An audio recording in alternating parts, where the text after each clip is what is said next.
Hi guys, welcome to our academy. So நம்ம இன்னைக்கு இந்த வீடியோவில் எதை பற்றி பார்க்க போகிறோம் அப்படின்னு பார்த்தீங்கன்னா, பொது தமிழில் இருக்கக்கூடிய இலக்கண குறிப்பறிதல் என்ற பகுதியிலிருந்து வரக்கூடிய கேள்விகளை எப்படி எளிமையாக நம்ம சால்வ் பண்ணலாம் அப்படின்றத பற்றி தான் பார்க்க போகிறோம். ஸோ இலக்கண குறிப்பறிதல் அப்படின்றது இலக்கணத்தில் ஒரு முக்கியமான பகுதியும் கூட. ஸோ இது எந்த அளவுக்கு முக்கியம் அப்படின்னா, நமக்கு இதுல இருந்து மார்க் டெஃபினட்டாக வரும். ஒரு காம்படிட்டிவ் எக்ஸாம்ஸ்லேயே தமிழை பேஸ் பண்ணி என்ன கொஸ்டின் செட்டில் அவங்க ஃபார்ம் பண்ணாலும் ஸோ இலக்கண குறிப்பறிதல் அப்படின்னு சொல்லிட்டு அவங்க என்ன பண்ணுவாங்க, கண்டிப்பாக கொஸ்டின்ஸை ஃப்ரேம் பண்ணுவாங்க. ஸோ அந்த மாதிரியான இலக்கண குறிப்பறிதல பார்த்த உடனே பதில சொல்லிட்டு போறதுக்கான செக்மெண்டா தான் இந்த கிளாसेस உங்களுக்கு போகும். சோ எல்லாரும் தொடர்ந்து ஃபாலோ பண்ணுங்க. இலக்கண குறிப்பறிதல் நமக்கு ஈஸியா இதுக்கு மேல மாறிடும் அப்படின்றத நம்பி தான் நான் இந்த வீடியோவை போடுறேன். ஆக்சுவலா இந்த வீடியோ நான் ரெண்டு வீடியோவா போட போறேன். இலக்கண குறிப்பறிதல் வீடியோ 1, இலக்கண குறிப்பறிதல் வீடியோ 2 அப்படின்னு சொல்லிட்டு. ஏன்னா நம்ம ரெண்டு வீடியோவும் பார்க்கும்போது நமக்கு ஒரு கிளாரிட்டி கிடைக்கும். ஏன்னா நான் இது மொத்தம் 16 வகையான இலக்கண குறிப்பறிதல் இருக்கு. நான் ஒரே வீடியோலயே எல்லாத்தையுமே சொல்லிட்டேன்னா உங்களுக்கு கூட கொஞ்சம் கன்ஃபியூஷன்ஸ் வர்றதுக்கு இருக்கும். நான் முதல்ல 4 நாளாவே பிளான் பண்ணேன். ஆனா 4 நாளா பிளான் பண்ணா கூட கொஞ்சம் வீடியோ லென்த் அதிகமாகும்னு சொல்லிட்டு நான் கொஞ்சம் சிம்பிளா பார்த்து 8 பிரிச்சுட்டேன். அதுல கூட இதுல முழுசா 8 சொல்ல மாட்டேன், பட் 7 வரையும் முடிச்சிடலாம். மிச்சம் இருக்கிறது எல்லாமே சின்னதுதான். அது அடுத்த வீடியோல நான் சொல்லிடுறேன். புரியுதுங்களா? ஸோ மெயினான இலக்கண குறிப்பறிதல் ஒரு முக்கியமான வகுப்பு. So don't miss that class அப்படின்னு தான் சொல்லுவேன். ஸோ ஸ்கிப் பண்ணாம நீங்க பார்த்துட்டு வந்துட்டீங்கன்னா உங்களுக்கு கண்டிப்பா எளிமையா புரிஞ்சிடும். சரி, முதல்ல இலக்கண குறிப்பறிதல் அதுல என்னென்ன வகைகள் இருக்குன்றத பாத்துக்கோங்க. பெயரெச்சம், வினையெச்சம், முற்றெச்சம், வினைத்தொகை, பண்புத்தொகை, வினைமுற்று, வினையாளனையும் பெயர், உருவகம், ஓமை தொகை, ஈறுகட்ட எதிர்மறை பெயரெச்சம், இரட்டை கிளவி, அடுக்கு தொடர், எண்ணுமை, உண்மை தொகை, உரிச்சொற்றொடர், அன்மொழி தொகை. இதெல்லாம் தான் நம்மளுடைய காம்படிட்டிவ் எக்ஸாம்ஸ்லயுமே கண்டிப்பா ரிப்பீட்டடா வரப்போகுது அந்த ஆப்ஷன்ஸ்ல. சோ இந்த 16 வகையான இலக்கண குறிப்பறிதலுக்கு சில விதிகள் இருக்கு.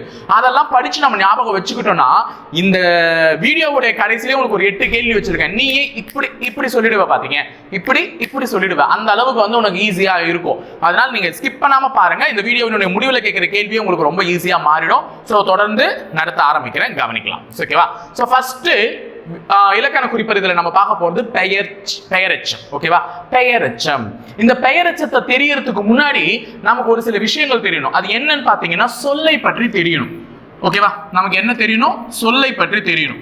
முதல்ல சொல் எத்தனை வகைப்படும், இது தெரிஞ்சாதான் பெயரெச்சத்தை பத்தின ஒரு கிளாரிபிகேஷனே கிடைக்கும். சொல் எத்தனை வகைப்படும்னா, சொல் 4 வகைப்படும். அவை என்னென்ன அப்படின்னு சொல்லுவாங்க. ஓகேவா?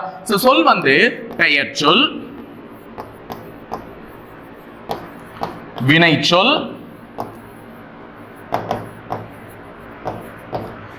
இது 3வது இடைச்சொல், 4வது சொல் என்னன்னு பாத்தீங்கன்னா உரிச்சொல்.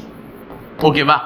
உரிச்சொல். இந்த மாதிரி 4 வகையானது தான் என்னன்னு பாத்தீங்கன்னா சொல்லினுடைய வகைகள். அப்ப சொல் 4 வகைப்படும். ஒன்று பெயர்ச்சொல், வினைச்சொல், இடைச்சொல், உரிச்சொல். இதெல்லாம் என்ன டிஃபரன்ஸ் அப்படின்னு பாத்தீங்கன்னா, நம்ம இங்கிலீஷ்ல படிச்ச மாதிரி தான். பெயர்ச்சொல் என்றால் நவுன், சப்ஜெக்ட். வினைச்சொல் என்றால் வெர்பு. ஓகேவா? இது நவுனு, இது வெர்பு. அவ்வளவுதாமா. இது நம்ம இங்கிலீஷ்லயே நிறைய கத்துட்டு வந்திருப்போம். அதே மாதிரி தான் தமிழ்லயும் ஒரு பெயரை குறிக்கக்கூடியது, ஒரு பெயரை குறிக்கக்கூடிய சொல்லை என்னன்னு சொல்லுவாங்க? பெயர் சொல். உதாரணத்துக்கு சென்னை. சென்னை என்பது ஒரு ஊரினுடைய பெயரை குறிக்குது. அப்ப சென்னை என்பது ஒரு பெயர் சொல். நாம இருக்கக்கூடிய வேலூர், வேலூர் ஒரு பெயர் சொல். இந்த மாதிரி பெயர் சொல் என்பது ஒரு பெயரை குறிக்கக்கூடியது. ராமு வந்தான், உஷா சென்றால். இந்த மாதிரி அந்த பெயர்கள் வரும்போது அது பெயர் சொல்லை குறிக்கிறது. அந்த பெயர்கள் இருக்கிறது. அப்ப அதுல ராமு வந்தான் என்பதுல ராமு பெயர் சொல். அவன் ஒரு மாணவனுடைய பெயரை குறிக்குது. உஷா சென்றால் என்பது, உஷா என்பது ஒரு மாணவனுடைய பெயர். அப்ப பெயர்களை குறிப்பது என்ன சொல்? பெயர் சொல். வினை சொல் வந்தான், சென்றால், சாப்பிட்டால், இந்த மாதிரி அவங்க செய்யக்கூடிய வேலையை உணர்த்துவது என்னன்னு சொல்லுங்க? வினைச்சொல். அப்போது நவீன் படித்தான் அந்த மாதிரி இருந்துச்சுன்னா, நவீன் என்பது என்ன? பெயர் சொல். அவன் செய்த வேலை படித்தது. அப்ப படித்தான் என்பது என்ன? வினைச்சொல். அப்ப நவீன் படித்தான் என்பதுல நவீன் என்னது? பெயர் சொல். படித்தான் என்பது என்னது? வினைச்சொல். அவன் செய்த வேலை, வினை, அதுதான் வெர்பு. அப்ப இடைச்சொல்னா என்ன, உரிச்சொல்னா என்ன? இது ரெண்டுத்தை பத்தி இன்னொரு கிளாரிபிகேஷன் எடுத்துக்கோங்க. இடைச்சொல் இது பெயர் சொல். இது தனித்து இயங்கக்கூடிய சிறப்பு இல்ல. இடைச்சொல்லுக்கு தனித்து இயங்கக்கூடிய சிறப்பு இல்ல. பெரும்பாலும் ஐன்னு சொல்லுவாங்க. இந்த ஐ என்ன பண்ண மாட்டாங்க? தனித்து இயங்கக்கூடிய சிறப்பு இல்ல. அப்ப என்ன பண்ணுவாங்க? இது பெயர் சொல்லையும் வினைச்சொல்லையும் டிபெண்ட் பண்ணி தான் இருக்கும். அதை சார்ந்துதான் இருக்கும். அப்ப பெயர் சொல்லையும் வினைச்சொல்லையும் சார்ந்து இருப்பதுதான் என்னது? இடைச்சொல். அது ரெண்டுத்துக்கும் நடுவுல வர மாதிரி. உரிச்சொல்.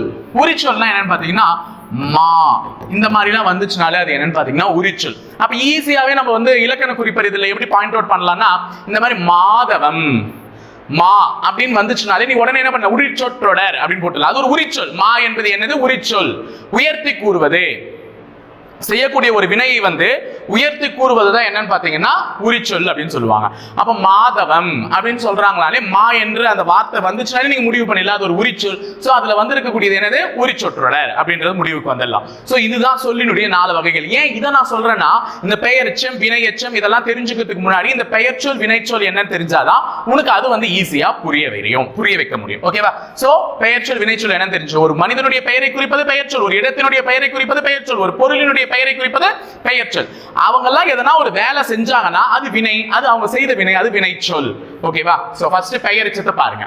ஒரு வினைச்சொல்லானது, வினைச்சொல்னா அவங்க செஞ்ச வேலை, நான் ஆல்ரெடி சொல்லியிருக்கேன். ஒரு வினைச்சொல்லானது பெயர் சொல்லை கொண்டு முடியுமாயின் அது என்னவென்று அழைக்கப்படும்? பெயரெச்சம் என்று அழைக்கப்படும். நல்லா ஞாபகம் வச்சுக்கோங்க. ஒரு வினை சொல்லானது எதை கொண்டு முடியணும்? பெயரை கொண்டு முடியணும். பெயர் சொல்லை கொண்டு முடிஞ்சால் அது என்ன எச்சம்னு சொல்றாங்க? பெயரெச்சம். அப்போ உனக்கு கேட்டிருக்க क्वेश्चन பெயரெச்சமா அப்படின்னு கண்டுபிடிக்க சொன்னா முதல்ல ஒரு வினைச்சொல் இருக்கணும். அந்த வினைச்சொல்லை தொடர்ந்து எது வரணும்? ஒரு பெயர்ச்சொல் வரணும். இங்க எடுத்துக்காட்டு கொடுத்திருக்கேன். படித்த, படித்ததுன்றது ஒரு செய்யக்கூடிய செயல், அப்ப அது வினைச்சொல். மாணவன், மாணவன் என்ன? பெயர்ச்சொல். படித்த என்பது வினைச்சொல். அப்ப படித்த என்பது அவன் செய்த செயல், மாணவன் என்பது பெயர் சொல். அப்ப படித்த மாணவன் இது வந்து எதற்கான எடுத்துக்காட்டுனா பெயர் சொல்லுக்கான எடுத்துக்காட்டு. வந்த வாகனம், வாகனம் என்பது பெயர் சொல். வந்த வந்துட்டு இருக்கு, வாகனம் வந்துட்டு இருக்கு, அது செய்யக்கூடிய செயல். அப்ப வந்த வாகனம் ஒரு வினைச்சொல்லானது பெயர் சொல்லை தொடர்ந்து வருகிறது, அதனால அது என்ன எச்சம்? பெயரெச்சம். தந்த பணம், சென்ற நாட்கள், இதெல்லாம் வருது. இதுல தெளிவா சொல்லியிருக்கேன் பாருங்க. இந்த இடத்துல நான் தெளிவா போட்டிருக்கேன்.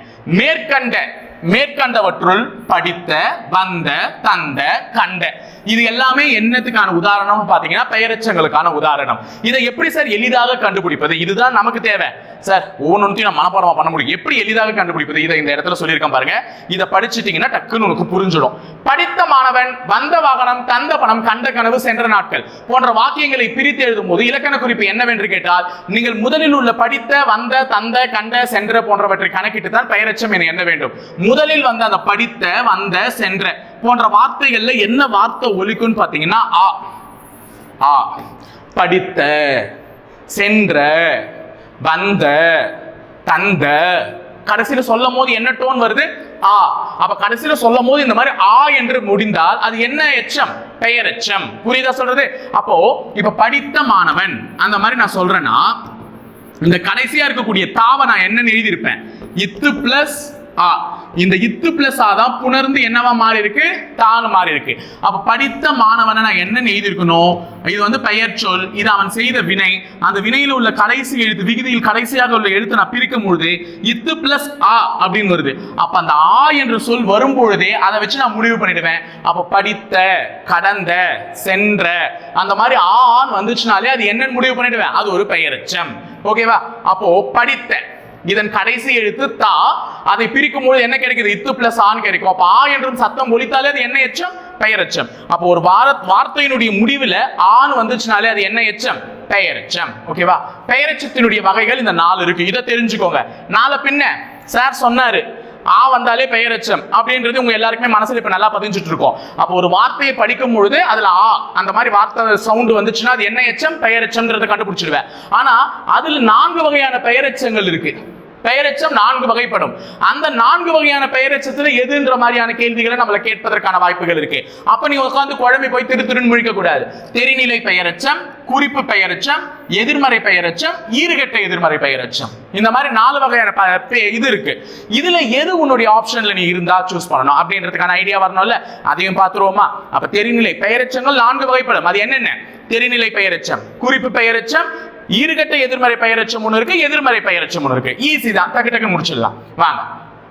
தெரிநிலை பெயரெச்சம் அப்படின்னா காலத்தை குறிக்கக்கூடியது. காலத்தை வந்து வெளிப்படையாக காட்டி அச்சொல் முடியாமல் நின்று பெயர் சொற்களை கொண்டு முடிந்தால் அது தெரிநிலை பெயரெச்சம். அப்போ இதுவும் ஆதா வர பெயரெச்சம்னாலே அந்த ஆன்ற சவுண்டு கண்டிப்பா வரணும். அப்படி வரும்பொழுது காலத்தை உணர்த்தும். காலத்தை அதாவது வந்து 3 காலங்களையும் என்ன பண்ணும்? வெளிப்படையா காட்டும். இப்ப பாருங்க, படித்த மாணவன் அப்படின்னும் பொழுது அவன் என்னன்னு சொல்லலாம்? இவன் ஒரு படித்த மாணவன், அவன் ஒரு படிக்கின்ற மாணவன், அவன் ஒரு படிக்கும் மாணவன் அப்படின்னு சொல்லிட்டு 3 காலங்கள்லயுமே அந்த வார்த்தை வரும். மூன்று காலங்கள்லயுமே சொல்லலாம். அப்ப படித்த மாணவனை படித்த மாணவனும் சொல்லலாம், படிக்கின்ற மாணவனும் சொல்லலாம், படிக்கும் மாணவனும் சொல்லலாம். இந்த மாதிரி மூன்று காலங்களிலுமே அந்த வார்த்தை வந்துச்சுன்னா அது என்னது பெயரெச்சம்? தெரிநிலை பெயரெச்சம். அப்ப காலத்தை வெளிப்படையாக காட்டும். காலங்கள்னா என்னது? இறந்த காலம், நிகழ்காலம், எதிர்காலம். இந்த மூன்று காலங்களையும் என்ன பண்ணும்? வெளிப்படையா காட்டும். அந்த மாதிரி காட்டி வந்துச்சுன்னா அது என்ன பெயரெச்சம்? தெரிநிலை பெயரெச்சம். இதுவே இந்த ரெண்டுத்துக்கு தான் டிஃபரன்ஸே இருக்கு. இதுல தான் நீங்க குழம்புவீங்க. ஏன்னா எதிர்மறை பெயரெச்சமும் ஈறுகட்ட எதிர்மறை பெயரெச்சமும் ரொம்ப ஈஸி. இது ரெண்டுத்துல தான் குழம்புவீங்க. அதனால இதை மட்டும் கிளாரிட்டி எடுத்துக்கோங்க. இந்த குறிப்பு பெயரெச்சம் அப்படின்னா ஒரு மனிதனுடைய இயல்பை வச்சு குறிச்சு காமிக்கிறது. அவர் ரொம்ப இனிமையான நண்பர்ப்பா, அவர் ரொம்ப நல்ல மனுஷன்பா, அவருடைய குணம், அவருடைய அந்த குணநலன்களை பற்றி பேசுவதுதான் என்னன்னு பாத்தீங்கன்னா குறிப்பு பெயரெச்சம். எடுத்துக்காட்டு இங்க சொல்லியிருக்கேன் பாரு, நல்ல பையன், கரிய உருவம். உருவம் எப்படிப்பட்ட உருவம்? கருப்பான உருவம். மனிதர் எப்படிப்பட்ட மனிதர்? நல்ல மனிதர். அப்போ அவருடைய குணநலன்களை காட்டி சொல்றது என்னன்னு பாத்தீங்கன்னா குறிப்பு பெயரெச்சம். ஒருத்தரை பின் பண்ணி சொல்லுவாங்க, அவங்க ரொம்ப ஹைட், உயர்ந்த மனிதன். அப்போ அவர் ஒரு மனிதன், எப்படிப்பட்ட மனிதன்? உயர்ந்த மனிதன். உயர்ந்த மனிதனை போய் உயர்ந்த மனிதன், உயர்கின்ற மனிதன், உயரும் மனிதன் மூன்று காலத்துல சொல்ல முடியுமா? உயர்ந்த என்ற வார்த்தை மூன்று காலங்களை பத்தி சொல்லாது. படித்த என்பது ஒரு வேலை. அப்ப படித்த பையன், படிக்கின்ற பையன், படிக்கும் பையன் செஞ்ச வேலை. வேலையை மூன்று காலங்களையும் சொல்லலாம். நேற்று படிச்சேன், நாளைக்கு படிப்பேன், இன்னைக்கு படிச்சுக்கிட்டு இருக்கேன் அப்படின்னு நான் மூணு காலத்துல பிரிச்சு சொல்லலாம். ஆனா நல்ல பையன், நேற்று நல்லவன், நாளைக்கு நல்லவன், இன்னைக்கு நல்லவனாவே இருக்கேன் அப்படின்னு மூணு காலத்துல சொல்ல முடியும். இது அவனுடைய குணம். ஓகேவா? அப்ப குணநலன்களை வைத்து சொல்லுவது என்ன பெயரெச்சம்? குறிப்பு பெயரெச்சம். காலத்தை வைத்து சொல்லுவது என்ன பெயரெச்சம்? தெரிநிலை பெயரெச்சம். ஓகேவா? அப்போ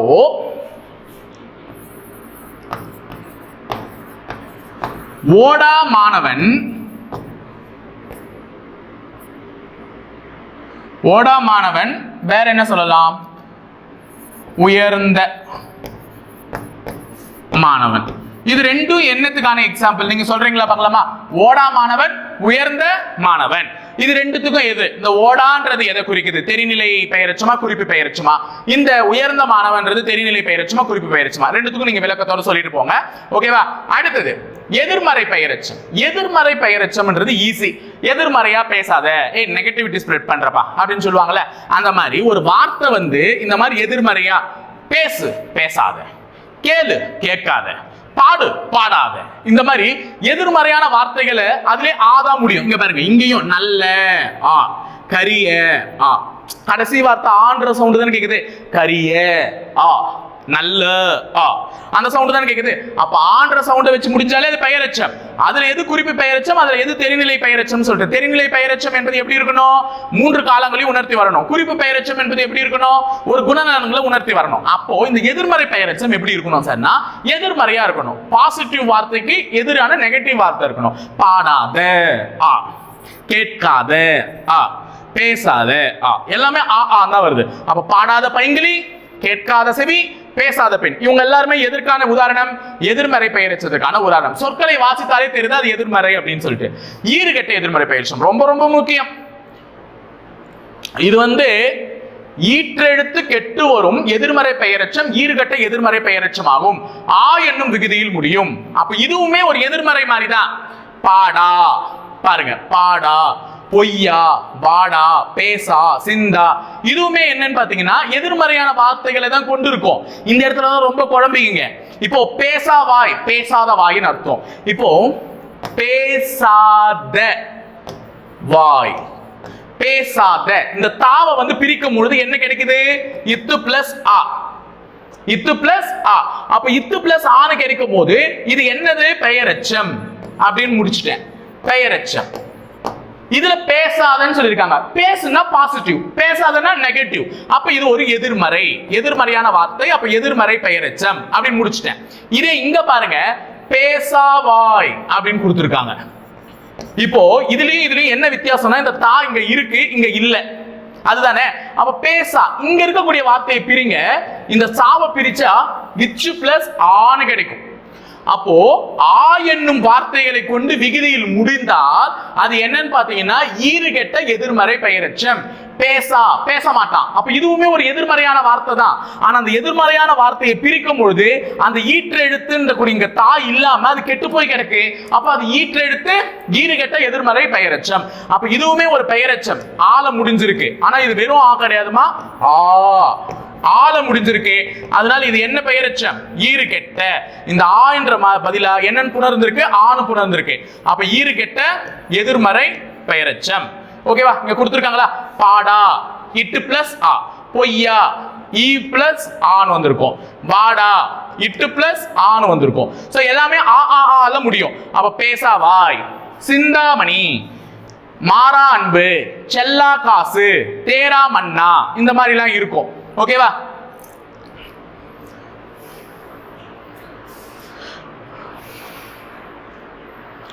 தேரா மன்னா நான் பேசிக்கிறேன், நீங்க போங்க. அடுத்தது இப்ப பெயரெச்சத்தை பத்தி ஒரு ஐடியா கிடைச்சிச்சு. அப்ப ஆன்ற சவுண்ட்ல முடிஞ்சாலே அது என்னது? பெயரெச்சம். அதுல தெரிநிலை பெயரெச்சம், குறிப்பு பெயரெச்சம், எதிர்மறை பெயரெச்சம், ஈறுகெட்ட எதிர்மறை பெயரெச்சம் இருக்கு. தெரிநிலைனா 3 காலங்களையும் உணர்த்தி வரணும். குறிப்பு பெயரெச்சம்னா குணநலன்களை உணர்த்தி வரணும். எதிர்மறை பெயரெச்சம்னா வார்த்தைகள் எதிர்மறையா இருக்கணும். ஈறுகெட்ட எதிர்மறைனா அதுவும் எதிர்மறையா தான் இருக்கணும். ஆனா கடைசி எழுத்து ஆக்கு பதில் என்ன வரணும்? ஆன்னு வரணும். புரிஞ்சுச்சா? இப்போ வினையெச்சம் ரெண்டாவது. பெயரெச்சத்துல எல்லாருமே கிளியரா இருப்பீங்க. இப்ப வினையெச்சம் வரலாம் பாருங்க. பெயரெச்சத்துல பெயர் சொல் வந்துச்சு, படித்த மாணவன். அப்ப படித்த என்பது ஒரு அவன் செய்த வினை, மாணவன் என்பது பெயர். அப்ப ஒரு வினை சொல் பெயர் சொல்லை கொண்டு முடிந்ததனால அது பெயரெச்சம்.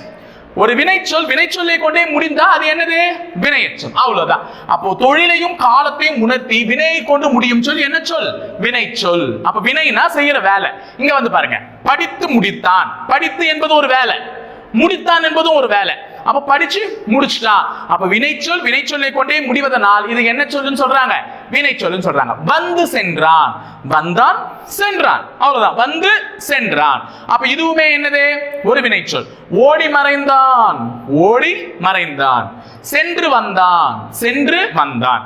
இப்போ இதுல எதெல்லாம் வினையெச்சம்னு பாத்தீங்கன்னா இந்த முதல்ல இருக்குதுல படித்து, வந்து, ஓடி, சென்று, இதெல்லாம் இங்க கொடுத்திருக்கேன் பாருங்க. பாடி, ஓடி, வந்து, சென்று, இது எல்லாமே என்னது?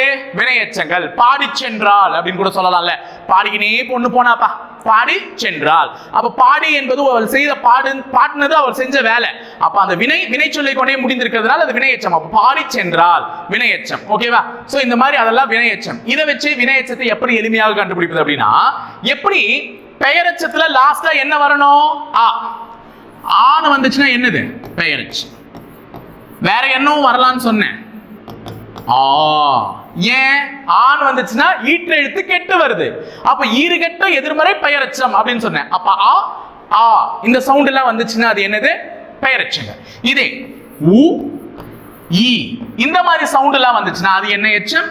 வினையெச்சம். அப்ப ரெண்டே வித்தியாசம் தான் பெயரெச்சத்துக்கும் வினையெச்சத்துக்கும். ஆ வந்துச்சுன்னா பெயரெச்சம், உ ஈ வந்துச்சுன்னா வினையெச்சம். இப்ப சொல்லுங்க பார்க்கலாம். இதுல வந்து பார்த்தா இந்த இடத்துல விளக்கம் கொடுத்திருப்போம் பாருங்க. இப்போ இதன் கடைசி எழுத்து தூ. படித்து வந்தான் இருக்குல்ல, அதுல கடைசி எழுத்து என்ன? தூ. அந்த தூவை பிரிக்கும் போது இத்து பிளஸ் ஊன்னு பிரிச்சிருந்தாதான் என்ன கிடைச்சிருக்கும்? தூ. அப்போ ஊ என்ற சொல் வந்துச்சுனாலே அது என்னது? வினையெச்சம். இதே மாதிரி பாடி, ஆடி, ஓடி அந்த மாதிரி வரும்போது என்ன சத்தத்துல முடியுது? ஈ என்ற சத்தத்துல முடியுது. அதனால அதெல்லாம் என்னது? வினையெச்சம். அப்போ ஊ என்ற சத்தமோ ஈ என்ற சத்தத்திலோ முடிஞ்சால் அது என்ன எச்சம்? வினை எச்சம். ஓகேவா? சோ இதுக்கு விளக்கத்தான் இங்க கொடுத்துட்டு இருக்கோம். சோ பாடினா இட்டு பிளஸ் ஈ, அந்த மாதிரி ஊ மற்றும் ஈ என்ற சத்தம் ஒலித்தாலே அது என்னன்னு சொல்லிட்டேன்? வினையெச்சம் சொல்லிட்டேன். வினையெச்சத்துக்கு 2 வகை தான். ஒன்னு தெரிநிலை வினையெச்சம், இன்னொன்னு என்னது? குறிப்பு வினையெச்சம். அப்ப பெயரெச்சத்துல 4 வகை. தெரிநிலை பெயரெச்சம், குறிப்பு பெயரெச்சம், எதிர்மறை பெயரெச்சம், ஈறுகெட்ட எதிர்மறை பெயரெச்சம். வினையெச்சத்துல 2 தெரிநிலை வினையெச்சம், குறிப்பு வினையெச்சம். இதுல இந்த தெரிநிலை வினையெச்சம் அப்படின்றது என்னன்னு பாத்தீங்கன்னா, வினையை வந்து வெளிப்படையாக காலத்தை காட்டி வினைச்சொல்லை கொண்டு முடியும். காலத்தை வந்து வெளிப்படையாக காட்டும். இதைதான் நான் பெயரெச்சத்திலையும் சொன்னேன். தெரிநிலை, அதனுடைய நிலை வந்து எனக்கு தெரிந்தது, அதனாலதான் அது தெரிநிலை. இறந்த காலத்துல சொல்லியிருக்காங்களா, நிகழ்காலத்துல சொல்லியிருக்காங்களா, இல்ல எதிர்காலத்துல சொல்லியிருக்காங்களான்னு அதனுடைய நிலை எனக்கு தெரிஞ்சது, அதனாலதான் அது தெரிநிலை அப்படின்னு சொல்றோம். அப்ப தெரிநிலை பெயரெச்சம்னா 3 காலங்களையும் உணர்த்தி வருது. படித்த மாணவன், படிக்கின்ற மாணவன், படிக்கும் மாணவன்ற மாதிரி. சோ இதுலயுமே வந்து காலத்தை வந்து வெளிப்படையாக காட்டுவாங்க. வந்து போனான், நின்று வந்தான், இந்த மாதிரி வந்து போனான், நின்று வந்தான், இந்த மாதிரி காலத்தை வெளிப்படையாக காட்டுறது. குறிப்பு வினையெச்சம்னா அவர்களுடைய குணநலன்கள் எப்படி வந்தாங்க. குறிப்பு வினையெச்சமானது வெளிப்படையாக காலத்தை காட்டாது. வெளிப்படையாக காலத்தை காட்டாது, பண்பின் அடிப்படையில் அவற்றுடைய பண்பில் நடந்தான். நடந்தான் என்பது அவன் செய்த வேலை, ஒரு வினை. எப்படி நடந்தான்? வேகமாக நடந்தானா, மெல்ல நடந்தானா? மெல்ல நடந்தான், வேகமாக நடந்தான். எப்ப அவன் நடந்ததை பத்தி எப்படி நடந்தான்றது சொல்லியிருக்காங்க பாரு. அது காலமா? மெல்லமா நடந்ததுன்றது ஒரு இறந்த காலம் எதிர்காலத்தில் குறிக்கும் போதா? கிடையாது. அப்ப மெல்ல நடந்தான், வேகமாக நடந்தான். அவன் எப்படி நடந்தான்ற அவனுடைய பண்பை குறிக்குது. அதனால அது என்னது? குறிப்பு பெயரெச்சம். அப்ப குறிக்கிறது எப்படி நீட்டு கீழே பாருங்க. கோபமாக பேசினான், இது பேகினான் இல்லமா, பேசினான். ஓகேவா? அப்ப பேசினான் என்பது அவன் செய்த வேலை. ஒரு கட்டுரையில் பேசினார், ஒரு டிபேட் ஷோ, நீயா நானா ஷோல போய் பேசினாங்க அப்படின்னு சொல்லலாம். நீயா நானா எப்படி பேசினார்? கோபமா பேசினாரு, இல்ல ரொம்ப பாந்தமா சாந்தமா பேசினாரு, அந்த மாதிரி சொல்றது. அப்ப எப்படிப்பட்ட பண்புகளை குறிப்பது என்னன்னு பாத்தீங்கன்னா குறிப்பு வினையெச்சம். அப்ப காலங்களை நேரடியாக உணர்த்தினால் தெரிநிலை வினையெச்சம், காலத்தை உணர்த்தாமல் அவர்களுடைய பண்புகளை உணர்த்தினால் அது என்னன்னு பாத்தீங்கன்னா குறிப்பு வினையெச்சம். ஓகேவா? அடுத்தது முற்றெச்சம். பெயரெச்சம் பார்த்தாச்சு, வினையெச்சம் பார்த்தாச்சு. பெயரெச்சத்துக்கு என்ன வித்தியாசம்? ஆ ஆ அந்த சவுண்ட்ல முடிச்சா பெயரெச்சம், உ இ இதுல முடிஞ்சா என்னது? வினையெச்சம். இப்ப நம்ம பார்க்கிறது முற்றெச்சம். முற்றெச்சம்னா ஒண்ணும் இல்ல, ஒரு வினைமுற்று சொல் தன்னுடைய வினைமுற்று பொருளை தராமல் வினையெச்ச பொருளை தருமாயின் அதற்கு முற்றெச்சம் என்று பெயர். முற்றெச்சம் ஒரு வினைமுற்று சொல், வினைமுற்று அது என்னன்னு தெரிஞ்சுக்கோங்க. வினையெச்சம்னா வேற, வினைமுற்றுனா வேற. வினை முற்றுனா வேற, ரெண்டுத்தையுமே நான் சொல்லிடுறேன். வினையெச்சம் அப்படின்னா இப்பதான் ஒரு எக்ஸாம்பிள் சொன்னேன், ஊ மற்றும் ஈ. இப்போ பாடி, இது வினையெச்சமா? வினையெச்சமா? ஏன்னா கடைசியில் என்ன சவுண்ட் வருது? ஈ. படித்த, இது வினையெச்சமா? வினையெச்சமா? ஏன்னா கடைசியில் சாரி படித்த பெயரெச்சமா? படித்து. ஓகேவா? படித்து ஊன்னு வருது, அப்ப அது என்னது? வினையெச்சம். அப்போ படித்து பாடி ஊ மற்றும் ஈ என்ற சவுண்ட்ல வர்றதுனால அது என்னது? வினையெச்சம். இப்போ இது ஒரு சென்டென்ஸ் முடிக்குமா? டெஃபினட்டா சொல்லுங்க பார்க்கலாம். இது ஒரு சென்டென்ஸ் முடிக்குமா? கம்ப்ளீட் பண்ணுமா? படித்த என்னத்த படித்த, பாடி என்னத்த பாடி, ஒரு நிறைவு பெறல. அந்த மாதிரி செய்கின்ற வினை நிறைவு பெறல, அதனால அது வினையெச்சம். நிறைவு பெற்றால் அது வினை முற்று. முற்று வினை என்ன ஆயிடுச்சு? முற்று, முடிஞ்சு போச்சு. அப்ப வினையை முற்று, முற்றுனா முடிந்து போகுதல். ஒரு செய்யக்கூடிய வினையை முடிச்சு வைக்கிறாங்க. அப்ப பாடி அப்படின்னா பாடினால், ஒரு பெண் பாடினால், அந்த பாடின்றது பாதியிலே நிக்குது எச்சம், ஆனா அது ஒரு சென்டென்ஸ் முழுமை ஆயிடுச்சு, அதுதான் வினை முற்று. படித்த, படித்து, படித்தான், படித்தான், அப்ப அது முடிஞ்சிச்சு, அதுதான் வினை முற்று. செய்யக்கூடிய வினையை முடித்து வைத்தால் அது வினை முற்று. பாதியிலே நின்னா அது எச்சம். அது பெயரை கொண்டு முடிந்தால் பெயரெச்சம், வினையை கொண்டு முடிந்தால் வினையெச்சம். அவ்வளவுதான். ஆ சவுண்ட் வந்துச்சுன்னா பெயரெச்சம், ஊ ஈ சவுண்ட் வந்துச்சுன்னா வினையெச்சம். ஓகேவா? முடிஞ்சிச்சு. அப்போ இதை வச்சு புரிஞ்சுச்சா வினையெச்சத்துக்கும் வினை முற்றுக்கு என்ன வித்தியாசம்? வினைகள் முற்று பெற்று இருந்தால் அது வினை முற்று, வினைகள் முற்று பெறாமல் இருந்தால் அது எச்சங்கள், அது வினையெச்சம். ஓகேவா? இங்க பாருங்க, என்ன அது வினை முற்று சொல்லிட்டேன், வினை முற்றுக்கு தான் சொன்னேன், ஆனா இங்க முற்றெச்சம்னு கொடுத்துருக்காங்க, அதுதான் எனக்கு புரியணும். வினை முற்றுக்கு முதல்ல வினை முற்றுன்னா அதுக்கு தான் என்னன்னு கத்து கொடுத்துட்டேன். அந்த மாதிரி வினை முற்று இன்னொரு வினைமுற்றை கொண்டு இருந்தால் அதுதான் என்னன்னு சொல்லுவாங்கன்னு பாத்தீங்கன்னா முற்றெச்சம். இச்சொல்லை தனித்து நோக்கும் போது வினைமுற்றாக தோன்றும். பார்க்கும் போது பாத்தீங்கன்னா வினைமுற்று மாதிரி தான் இருக்கும். ஆனால் இரண்டு வினைமுற்றுக்கள் தொடர்ந்து வருமாயின் அது முற்றெச்சம். இரண்டு வினைமுற்றுக்கள் தொடர்ந்து வருமாயின் அது என்னது? முற்றெச்சம். பாடினான், பாடியது என்பது ஒருவன் செய்த வேலை, ஒருவன் செய்த வேலை, அவன் பாடினான், பாட்டு தொழிலை கொண்டுள்ளான், அவன் செய்த வேலை, அப்ப பாடினான், அது ஒரு வினை, அது முடிஞ்சிருச்சு, அது வினை முற்று. ஒரே ஒண்ணு வந்துச்சுன்னா அது வினை முற்று. இதே ரெண்டு வினை முற்று வந்துச்சுன்னா அது என்னது? முற்றெச்சம். பாடினான், ஆடினான், பாடினான், ஆடினான். அப்ப பாடியது என்பது ஒரு வேலை, ஆடியது என்பது ஒரு வேலை, ரெண்டுமே வேலை, ரெண்டுமே செய்த வினைகள், ரெண்டுமே முடிவு பெற்றிருக்கு, அதனால ரெண்டுமே என்னது? வினை முற்று. ஆனா ரெண்டு வினை முற்றுகள் தொடர்ந்து வந்தால் அது என்னது? முற்றெச்சம்.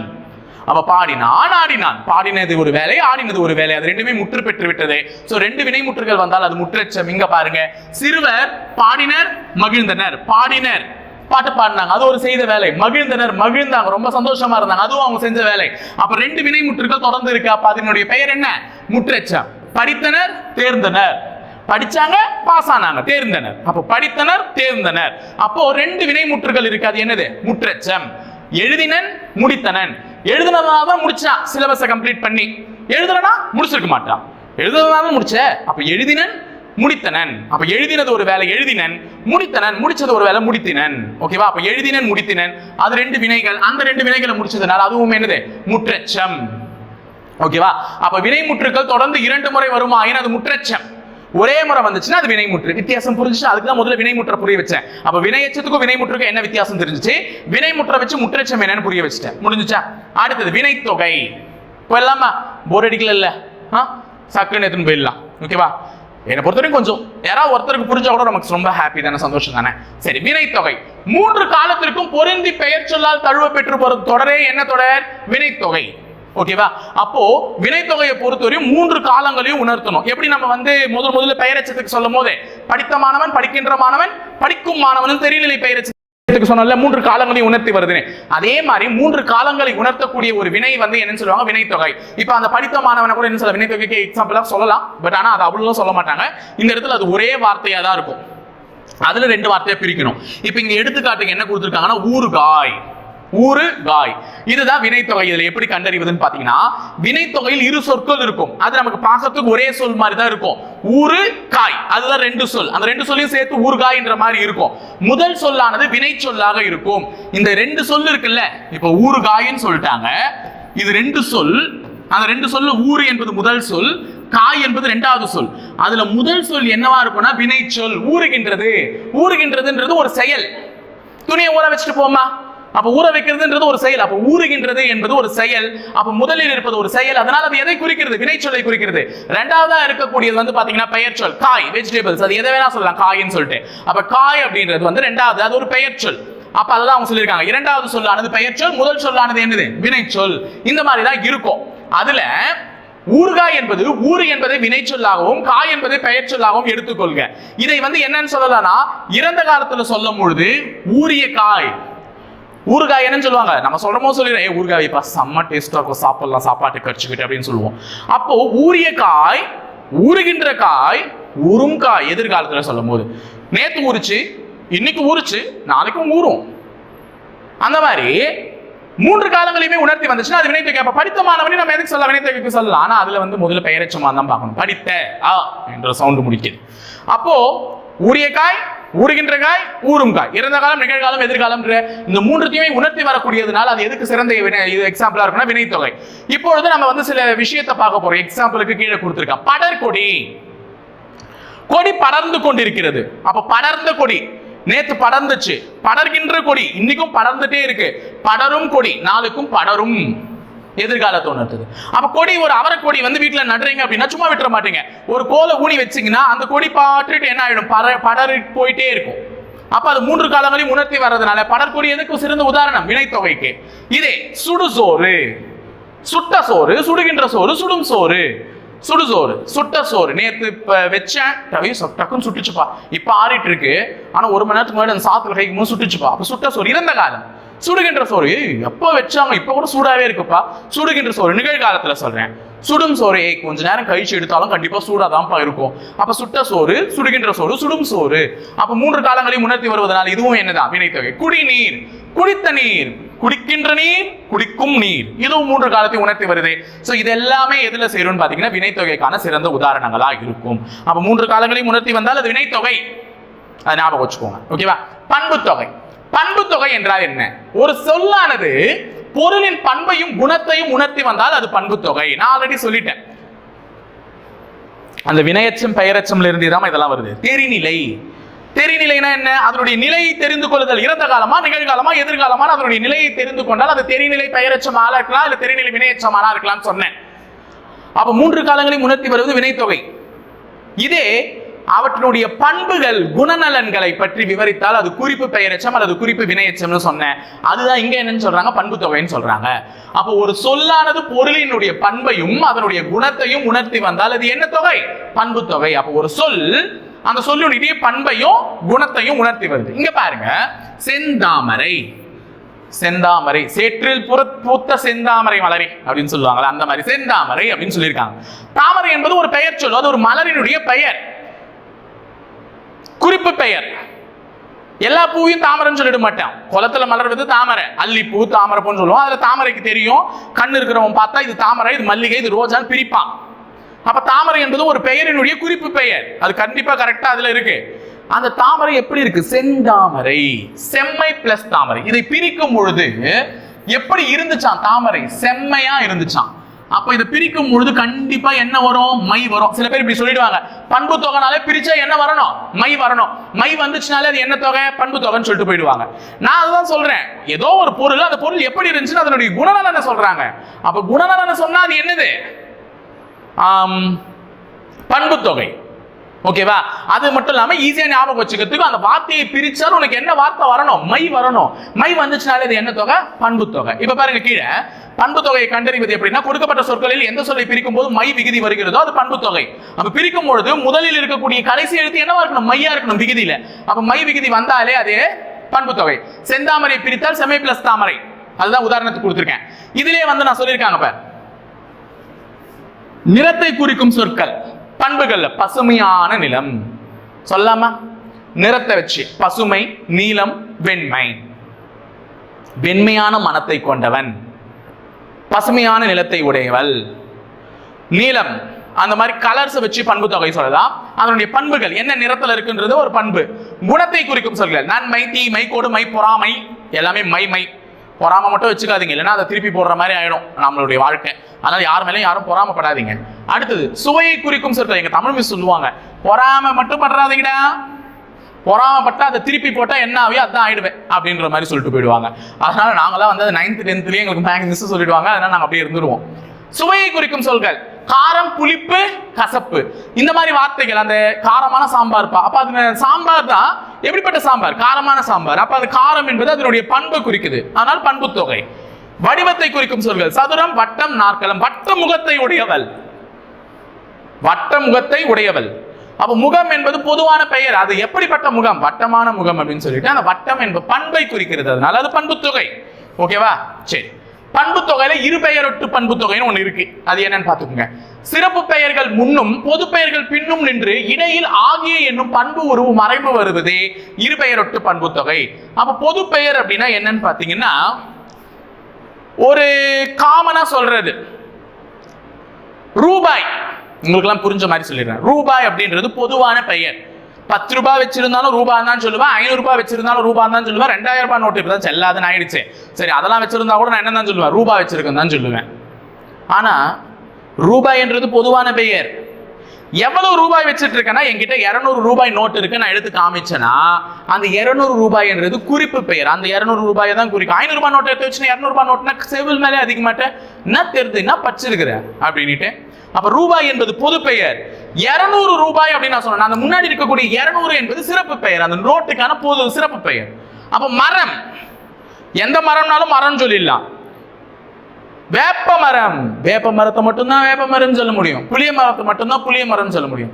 அப்ப மரம் என்பது பொது பெயர். அதுக்கு முன்னாடி இருக்கக்கூடிய வேம்பு அல்லது புளிய அப்படின்னு நீ சொல்லக்கூடிய வார்த்தைகள் என்ன பெயர்னு பாத்தீங்கன்னா சிறப்பு பெயர். அப்ப சிறப்பு பெயர்களை தொடர்ந்து பொது பெயர் வருமாயின் அதன் உள் நடுவில் ஆகிய என்ற வார்த்தை மறைந்து வருமாயின் அது என்னது? இருபெயரொட்டு பண்பு தொகை.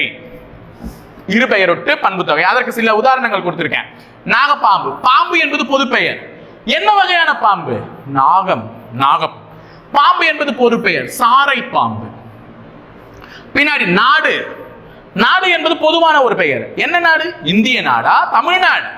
இந்திய நாடு, தமிழ்நாடு. அப்ப இந்தியா, தமிழ் என்பது சிறப்பு பெயர்கள். அடுத்தது மரம், மாமரமா, புளிய மரமா, ஆலமரமா, தென்னை மரமா, பனைமரமா? அப்போ இதெல்லாம் வந்துச்சுன்னா என்னது? இருபெயரொட்டு பண்பு தொகை. குமரி பெண், வாழை மரம், தாமரை பூ. பூ, பூ என்பது பொது பெயர். என்ன பூ? மல்லிப்பூவா, ரோஜா பூவா, அலரி பூவா, என்ன பூ அப்படின்னு சொல்றது? தாமரை பூ. பொருட்செல்வம், கடல் நீர், தைத்திங்கள். இது கூட கேட்பாங்க. தைத்திங்கள் இருபெயரொட்டு பண்பு தொகை. திங்கள் என்றால் என்னம்மா? திங்களை போற்றுதும், திங்களை போற்றுதும். திங்கள் என்றால் சந்திரன், நம்மளுடைய நிலாவையும் சொல்லலாம். திங்கள் என்றால் வேற என்ன? மாதம். அப்போ மாதம், தை மாதம். தை திங்கள் என்றால் என்ன மாதம்? தை மாதம். அப்ப திங்கள் என்பது அனைத்து மாதங்களையும் பொதுவாக குறிக்கிறது. அதுல வைகாசி திங்களா, தை திங்களா, ஆடி திங்களா, ஆணி திங்களா, அந்த மாதிரி மாறும் மாசம். அப்ப அது வந்து முன்னாடி இருக்கிறது சிறப்பு பெயர். இந்த மாதிரி தை திங்கள் அப்படின்னு வரும்போது தை என்பது தை மாதத்தை குறிக்கிறது. அப்ப அந்த சிறப்பு பெயர் ஒரு பொதுவான பெயரை தொடர்ந்து வரக்கூடியதுனால அது என்னது? இருபெயரொட்டு பண்பு தொகை. இதுக்கு வித்தியாசத்தை சொல்லிட்டேன்.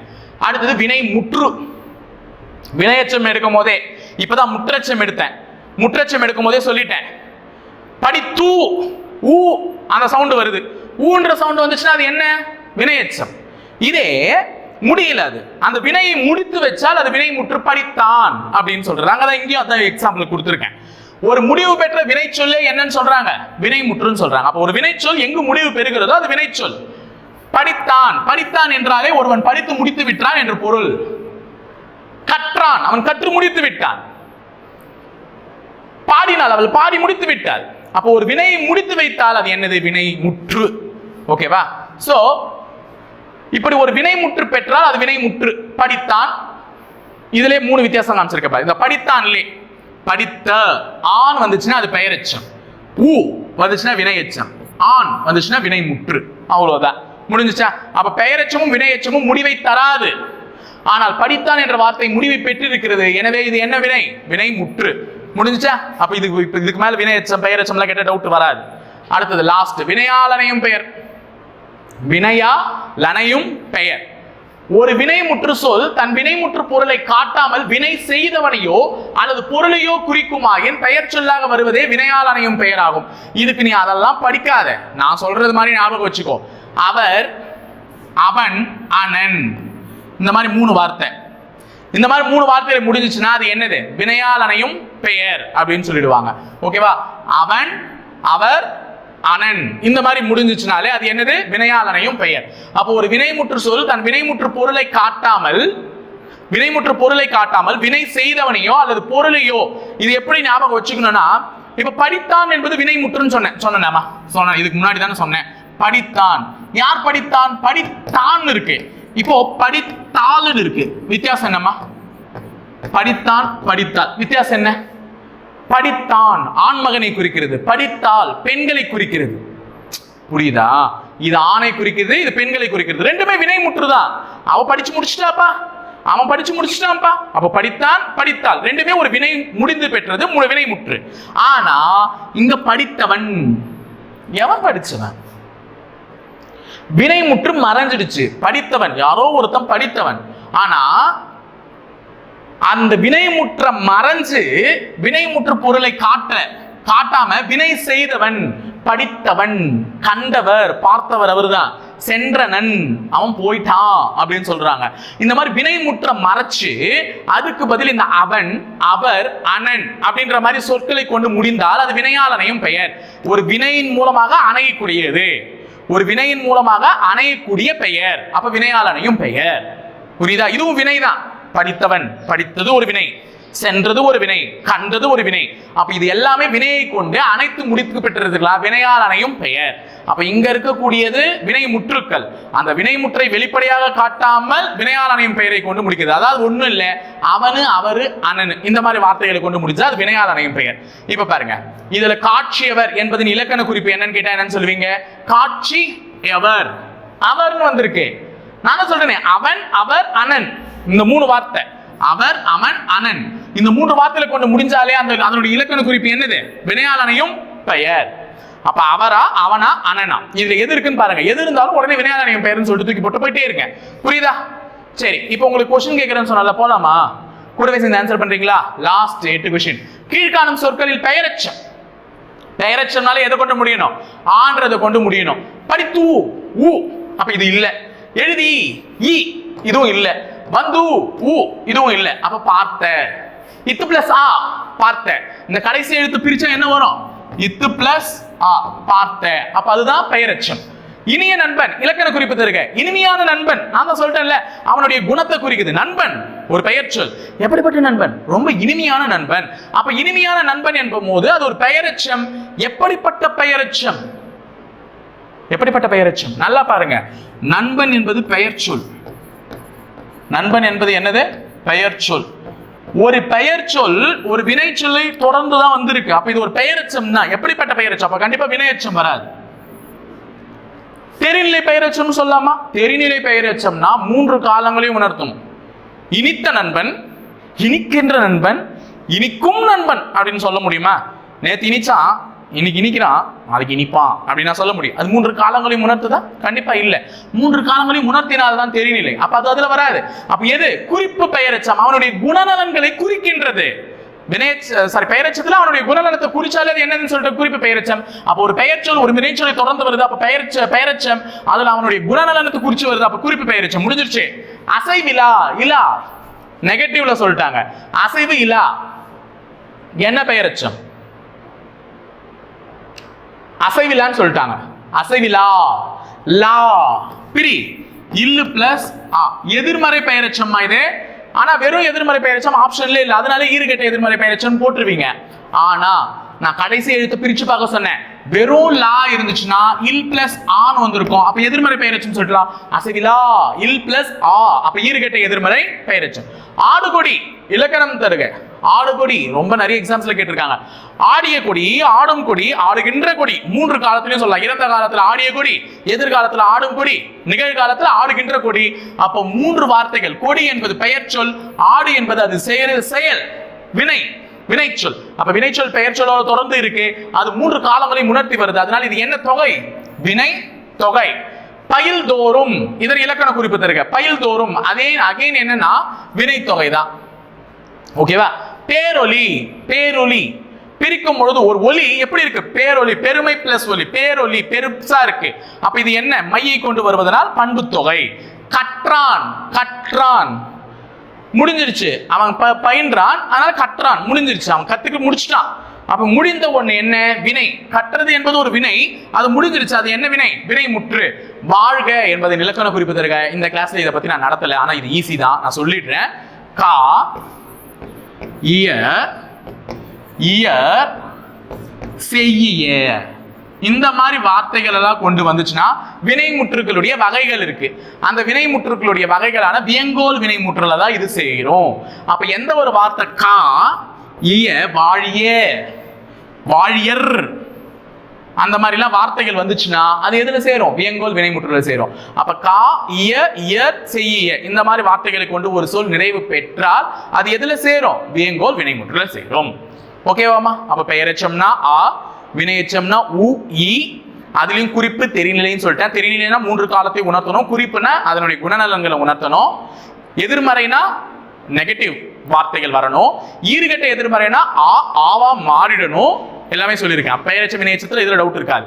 முற்றெச்சம் ரெண்டு முறை வினைமுற்று வந்துச்சுன்னா அது என்னது? முற்றெச்சம். ஆடினர் பாடினர் ரெண்டுமே வினை, அது ரெண்டுமே வினைமுற்று, அப்ப முடிஞ்சிருச்சு, அது வந்து முற்றெச்சம். நாலாவதா எதை பத்தி சொன்னேன்? வினைத்தொகை பத்தி சொன்னேன். மூன்று காலங்களை முன்னேற்றி வருவது வினைத்தொகை. அப்போ அந்த மாதிரி ஆடுகொடி படற்கொடி எதனா சொல்லலாம். அதுக்கு எக்ஸாம்பிளா மை என்ற சொல்லை பிரித்தால் வரும்போது வந்தா அது பண்பு தொகை அப்படின்னு சொன்னேன். பண்பு தொகை ஈஸி ஞாபகம் வச்சுப்பீங்க. அப்ப 5 முடிஞ்சிருச்சு. 6 7 லாஸ்டா 2 பார்த்தோம். ஒன்று வினை முற்று, இன்னொன்று வினையாளனையும் பெயர். வினை முற்று அப்படின்றது ஒரு வினை முடிக்க பெற்று இருந்தால் அது வினை முற்று. அப்ப படித்தான் அப்படின்றது அது. அடுத்து வினையாளனையும் பெயர் வந்து அவன் அவர் அனன் அப்படின்ற வார்த்தைகளை கொண்டு முடிந்தால் அது வினையாளனையும் பெயர். ஸோ எல்லாமே ஈஸியா ஞாபகம் வச்சிருப்பீங்க. இலக்கண குறிப்பு வகுப்பு 1 நல்லா போயிடுச்சு நான் நம்புறேன். ஸோ இலக்கண குறிப்பு வகுப்பு 2க்காக காத்துக்கிட்டு இருக்கேன். மீதி உள்ளதையும் நம்ம முடிச்சு விட்டுலாம். ஸோ இலக்கண குறிப்பு உங்களுக்கு ரொம்ப எளிமையா மாறும் அப்படின்ற ஒரு நம்பிக்கை எனக்கு இருக்கு. ஸோ இணைந்திருங்க, அடுத்த வகுப்பில் சந்திப்போம். நன்றி.